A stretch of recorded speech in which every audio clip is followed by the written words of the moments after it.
আন্তর্জাতিক জাতিসংঘ শান্তিরক্ষী দিবসের অনুষ্ঠানে প্রধানমন্ত্রী তারেক রহমান বলেছেন, সশস্ত্র বাহিনীর ভাবমূর্তি ও ঐক্য নষ্ট করতে দেশে বিদেশে নানা সময়ে অপতৎপরতা হয়েছে।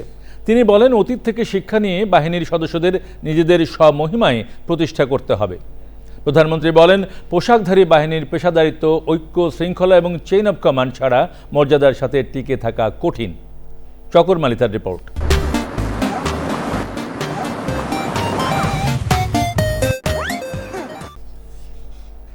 পবিত্র ঈদুল আজহার কারণে ২৯শে মের পরিবর্তে এবছর আন্তর্জাতিক জাতিসংঘ শান্তিরক্ষী দিবস উদযাপিত হচ্ছে ১০ই জুন। বুধবার সকালে ঢাকা সেনানিবাসের সেনাকুঞ্জে আয়োজিত অনুষ্ঠানে প্রধান অতিথি প্রধানমন্ত্রী তারেক রহমান।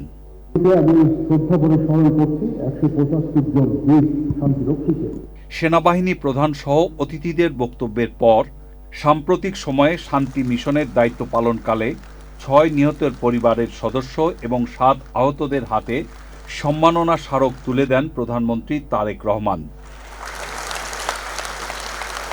প্রধানমন্ত্রী তার বক্তৃতায় বিশ্বের শান্তি রক্ষায় মিশন সদস্যদের প্রতি শ্রদ্ধা জানান। জাতিসংঘ শান্তি রক্ষা দিবসের এই দিনে আমি সারা বিশ্বের সেই সব সাহসী শান্তিরক্ষীদের গভীর শ্রদ্ধার সঙ্গে স্মরণ করছি, যারা বিশ্ব শান্তি প্রতিষ্ঠার মহান দায়িত্ব পালন করতে গিয়ে আত্মত্যাগ করেছেন। স্বাধীনতার ঘোষণা নিয়ে কথা বলেন প্রধানমন্ত্রী। সেনাবাহিনীর একজন মেজর বাংলাদেশের স্বাধীনতা ঘোষণা করেছিলেন।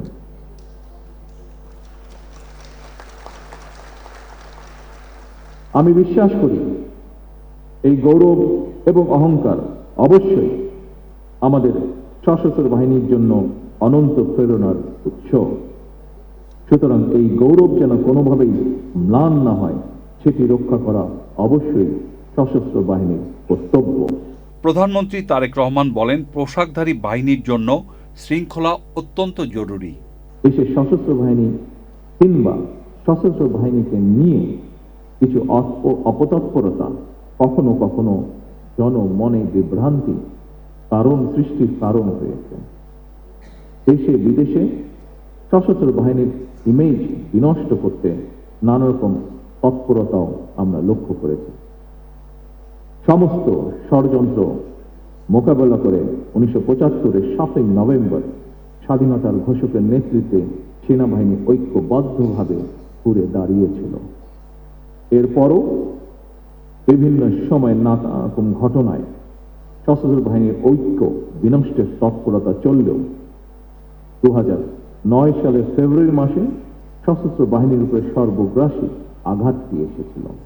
ইউনিফর্মধারী বাহিনীর জন্য প্রধান বার্তাটি হল প্রফেশনালিজম, ইউনিটি, ডিসিপ্লিন এবং চেইন অফ কমান্ড ছাড়া সম্মান এবং মর্যাদার সঙ্গে টিকে থাকা কঠিন।